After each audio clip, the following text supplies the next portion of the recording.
Ladies and gentlemen, welcome to another edition of Let's Taste with the Intrepid Wino. My name is James Scaresbrook and thank you very much for joining me. Before I get started, I wanted to say thank you to everyone for their support as far as my YouTube channel, my podcast, my blog, for helping me get to be a finalist for the Wine Communicator of Australia Awards for Digital Communicator of the Year. It was a great honour. I did actually head up to Sydney this past week for the awards presentation, and it was a really great night. It was great to meet with people and particularly meet the other finalists in that category. And I want to congratulate Jane Thompson for winning the Digital Communicator of the Year award. She was actually a guest of mine on my podcast, The Vincast, on episode 103. I do highly recommend listening to that. She has done some absolutely sterling work, particularly in the past year with the Australian Women in Wine Awards, and of course she is the driving force behind Fabulous Ladies of Wine Society. Of course, you know, it was great to be a finalist. I'm really pleased, obviously, and honoured, and I couldn't have done it without all the support of my readers, viewers, listeners, however you consume the media that I put out. You know, I am just one guy. You know, I turn the camera on, I turn the recording equipment on, I taste a wine, I talk to someone. It's not a big enterprise. I love doing it, you know, but thank you obviously to everyone who supports me, particularly people who actually take the time to send me wine samples. I'm very flattered to be able to open people's wines and share my impressions. You know, I don't really want to get too technical about it. I don't like to give wines ratings. I try to put them in a little bit of context, but to be honest, the context of wine really is to open them, to share them, to have them with food, to be enjoyed really. Wine shouldn't be kind of analysed necessarily. You know, it was wonderful, also related to the wines I'm tasting today, to be the fellow at the Australian Alternative Varieties Wine Show, which I really do think is an amazing show. I think what they are doing there in Mildura is so important, you know, for diversity in Australian wine, but also I think alternative varieties, you know, that's a very broad term, but grape varieties that originate from parts of Spain, Italy, Portugal, even further afield, Greece, Georgia, slightly more suited to a lot of the drier, warmer, and you know, varieties that aren't ideal for those kind of regions are ones that have been in Australia for a long time and very what I consider to be international varieties. And I think moving forward with climate change, those varieties aren't necessarily going to be ideal for those climates. You know, I'm talking about like Chardonnay, Shiraz, Cabernet Sauvignon, Riesling, that kind of thing. So alternative, the Italian, sort of maybe more Mediterranean varieties are better suited for those. And it was really awesome to see so much out there, so many people growing and producing these wines. Particularly my guest for an upcoming episode of the podcast, Ashley Ratcliffe, who has just finished up with Yalumba, where he worked for 14 years. Congratulations. And now he's throwing himself 100% into his business, which mostly is growing varieties that are against the norm. You know, we're talking about a lot of Italian varieties. He's planting some Spanish varieties, some Portuguese ones, I think. And he's one of his customers, someone who buys grapes from him, is a guy by the name of Sam Underdown, and his wines are under the Samu range. At last year's Alternative Varieties Wine Show, he won a couple of gold medals, I believe. And for that from this year's vintage, 2016, and we're looking at all the 2016 wines, there have actually been a couple of additions. So I'm really excited to have a look at some of the newer wines. I did very quickly taste a few of them at Mildura, and it was great to see them, particularly because it was an opportunity to benchmark, to sort of see what other regions and other growers and producers are getting from these varieties. You know, I've said it at the long lunch in front of all the people who were attending. I've said it, of course, on my podcast and on this YouTube channel that I have a love affair with all things Italian in terms of wine, particularly the Italian grape varieties. So I am a big fan of some of these grape varieties, and it's exciting to see what is being produced from them here in Australia. So without further ado, I think I'm not sure of the recommended retail. I think that they're probably all somewhere in the vicinity of $25 to $35 recommended retail. As you can see, they have beautiful packaging. Every screw cap is a different color. So let's jump straight in with the 2016 Samu Fiano.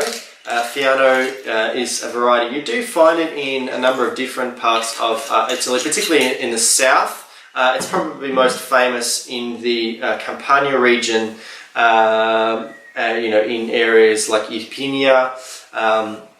You can find Fiano in Basilicata, you can find it in Puglia as well.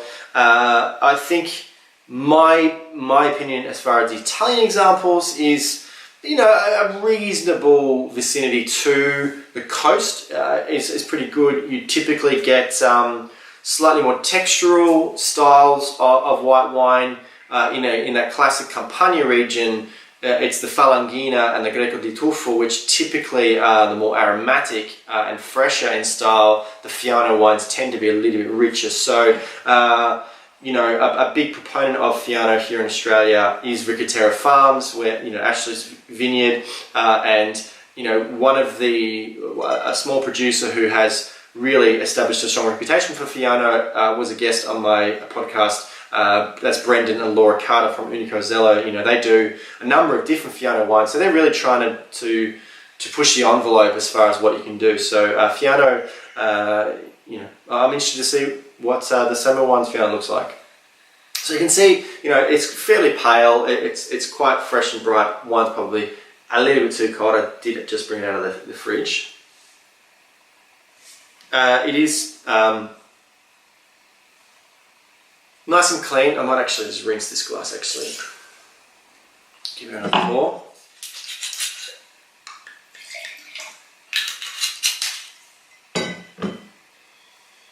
Yeah, it's got a nice kind of apple, nashy, sort of a little bit of citrus. It's quite close. It's possibly just because it's too cold. Yeah, look, Fiano typically isn't super exuberant, doesn't really jump out of the glass.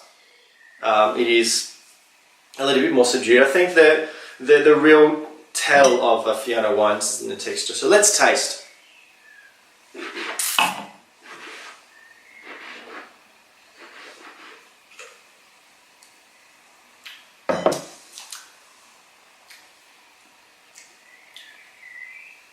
It's not showing a lot, to be honest. It's a very clean wine. It does have a little bit of richness.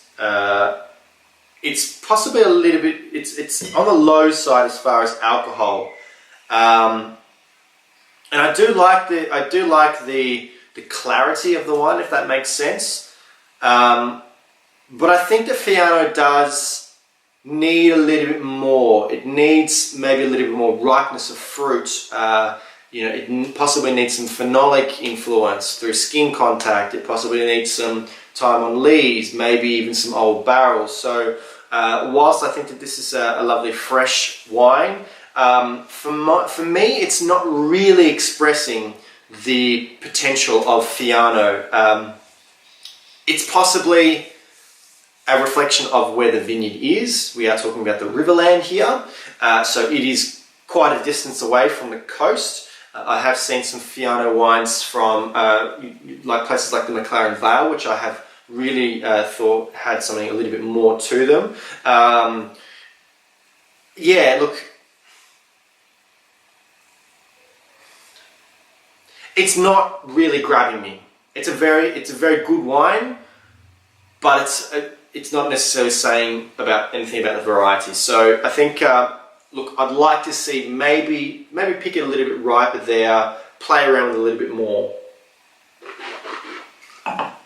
All right, let's move on to the second wine, which is a Montepulciano Rosato, again from 2016 vintage. Now, Montepulciano is a great variety. You do find, again, a number of different parts of Italy, particularly central Italy, Umbria, Marche, Abruzzo. It's probably most closely associated with the Abruzzo region, where there is a specific wine, a DOC, a Denominazione Originato Controllata, try and say that 10 times quickly, where there's a wine called Cerasuolo di Abruzzo, which is basically a rosé wine made from the Montepulciano grown in Abruzzo.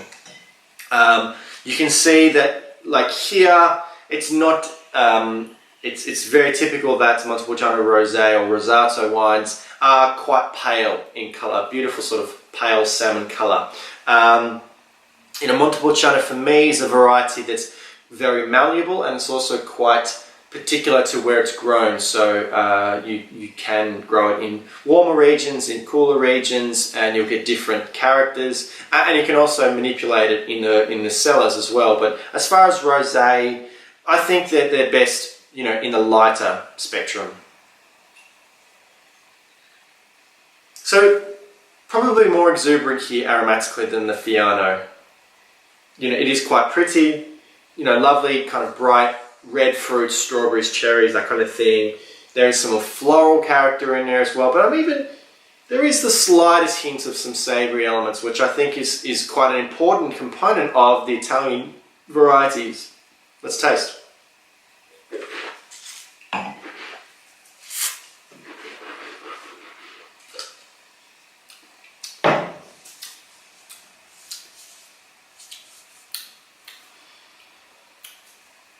It is a dry rosé, but it is quite fruit sweet as well. It's got like nice kind of ripe red fruits, again strawberries, cherries. I like the front of the palate. I think I'd like to see it finish up a little bit drier, even though there's probably very little to no residual sugar in there. There is the appearance of fruit sweetness there, so it finishes up a little bit on the sweet side. I do really like it, actually. I think that, Montepulciano for me is one of those great rosé varieties, because you can get these styles of wine which appeal to a lot of people. I think most people, probably 95 to 98% of rosé drinkers, would all be thrilled with this rosé.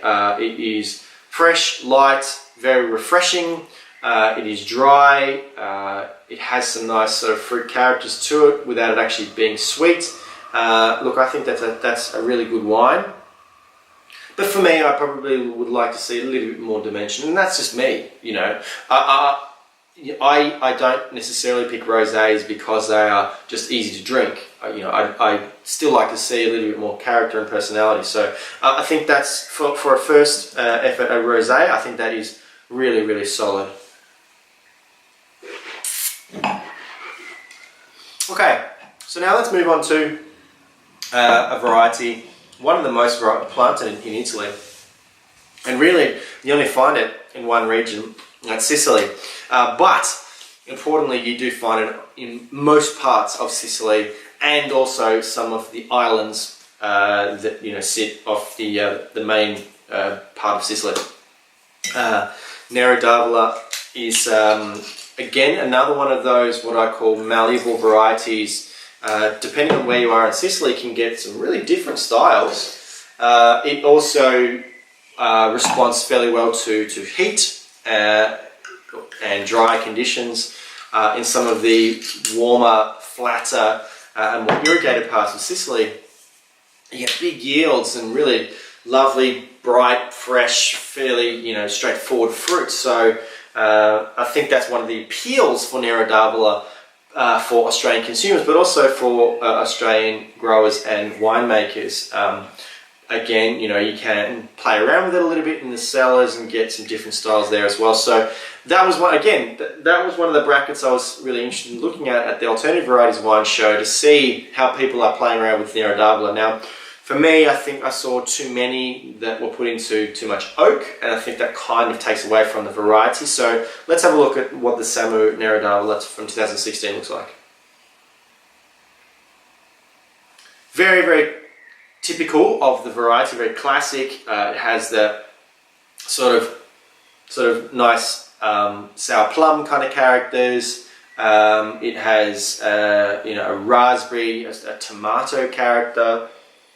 There is like a nice earthiness to it. It has a bit of savoury character, a bit of herb and spice, more dried floral characters now. It is, quite bold on the nose and quite inviting. And I think aromatically, it looks like a wine that would appeal to a lot of wine consumers in Australia, from young to old. So let's taste.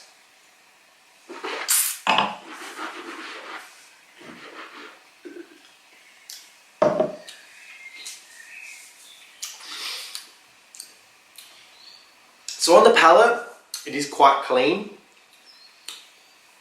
quite sort of squeaky clean.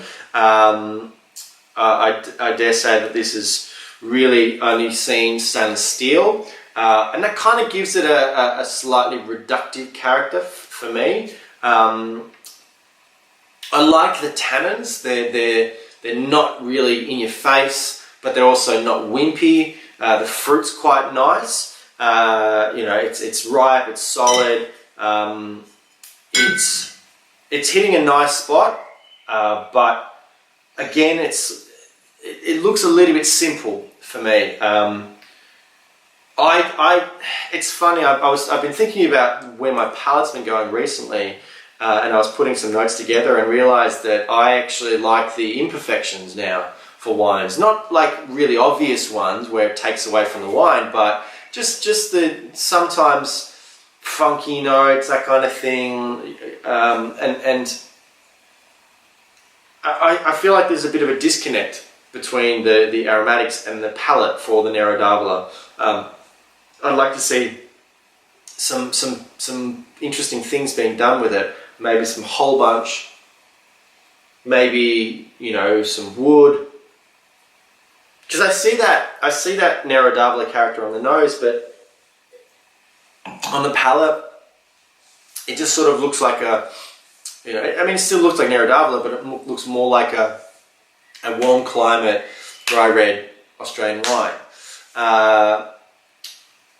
So yeah, look, I dare say that that potentially will get lost in a bracket of Nero d'Avola wines. You're not going to be disappointed. Like, it's a very solid drinking wine, but again, just lacking a little bit more to it. Wine number 4 is the Nero d'Avola Lagrein. Now, when I looked at this wine last year, I probably said something similar.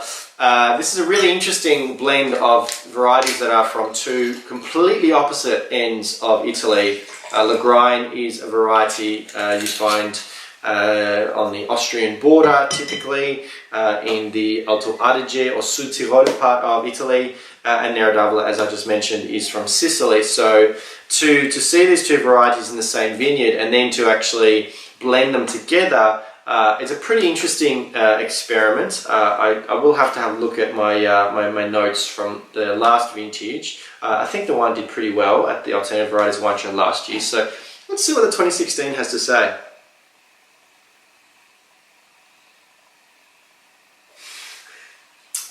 The main difference I'm seeing between the Nero d'Avola and the Nero d'Avola Lagrein is there's probably just a hint of spice, a hint more spice and pepper coming through, which I think is probably definitely is the Lagrein component there. Probably a little bit more floral there. Darker, more violets in there. But look, I think that these probably haven't been in bottle for very long, so I might be being a little bit unfair, particularly probably on the reds. They really probably haven't settled down in the bottle yet. But yeah, there's just a hint of, I don't know, there's a bite somehow, which doesn't really make sense for aromatics, but yeah, the Nero d'Avola Lagrein is saying to me a little bit more interesting than the Nero d'Avola. Let's taste.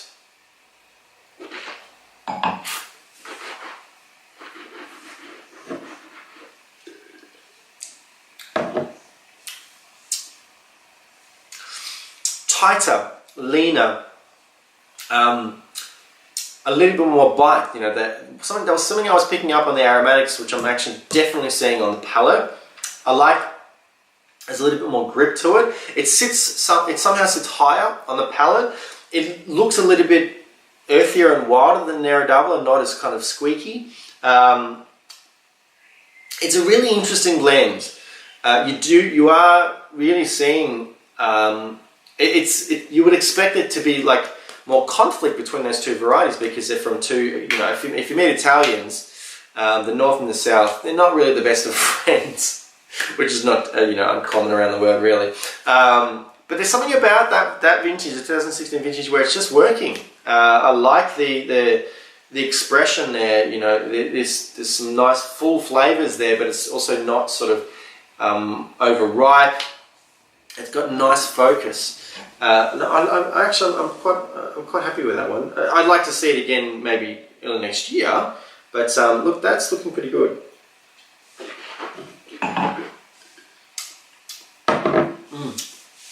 Look, the last one I believe is another one of the new ones. It is Lagrein, which, as I just said, is from a variety from the Alto Adige part of Italy. It's another variety that I think makes a really nice rosé as well. So let's see what the 100% Lagrein has to say. Now, this is going to be really interesting again because Lagrein comes from a cooler climate in Italy, up in the Dolomites, you know, more elevated, whereas grown in the Riverland, a warmer climate, it probably will say something quite different, you know. Lagrein as a variety is fairly dark, you know, it gives you reasonably inky wines, and that's in a cool climate, so I'm really seeing this lot of colour. I don't know if you can actually pick that up, but it's really quite dark, a lovely dark purpley sort of colour. So this closed, I think in a cooler climate, Lagrein would be a little bit more aromatic. You'd see pepper, spice, florals. This is looking a bit darker, more earthy. Blackberries. It's interesting. You know, I'm not familiar with this variety really outside that kind of Alto Adige sort of climate, so let's taste.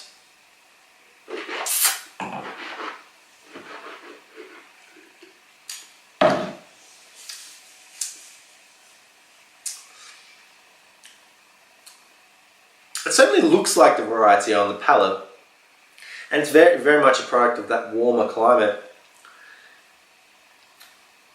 It's really interesting. It kind of makes me think of Mourvedre in a way.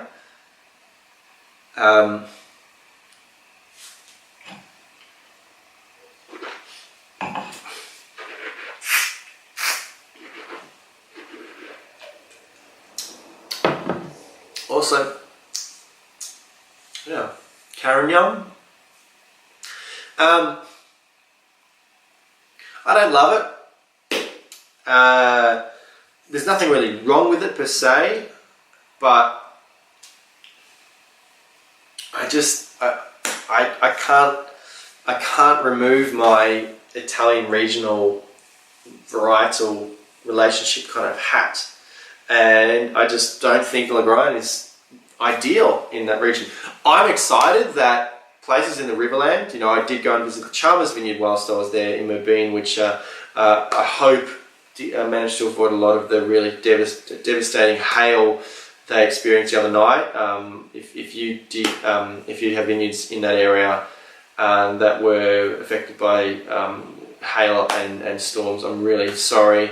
I hope everyone manages to get through okay. But you know, going to the Chalmers Vineyard, going back to what I was saying, it was really interesting to see all these varieties from all over Italy in the one vineyard. I would like to see some of those varieties head out into the regions and sort of show the diversity of Australian climates. You know, I think that there's so much more potential with them, but it is interesting to kind of look at these varieties that come from different parts of Italy and are planted in the same vineyard, particularly in a warmer vineyard like that, because whether or not the variety actually comes through or not, it's a really interesting experiment. So look, the winner for me, I think, by a mile, is the Nero Lagrein, which I'm actually surprised by myself. I was probably hoping more for the Nero Davila. I like the Montepulciano Rosato. I think that is really, very, very sound for a first effort. Fiano, I'd like to see a little bit more interest in Lagrein. Ashley, I love you, and I'm sure that it's exciting for me to work with Lagrein.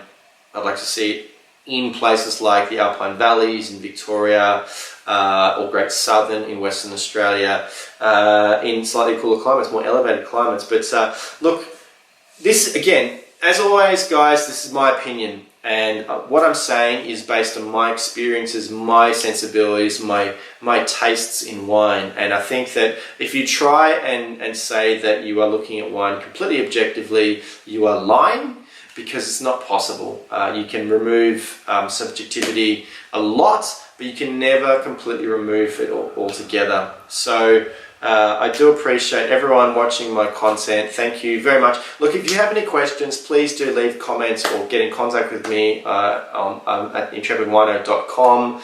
If you like this video, please hit that like button. If you didn't, hit dislike. I'm open to criticism as much as I am encouragement, and make sure you subscribe to the Intrepid Wino YouTube channel. But Sam, thank you very much for the samples. I was grateful that you were able to give them to me before I left Mildura, and I was also grateful that they managed to get back to Melbourne safely. But thanks very much, guys, and until next time, cheers.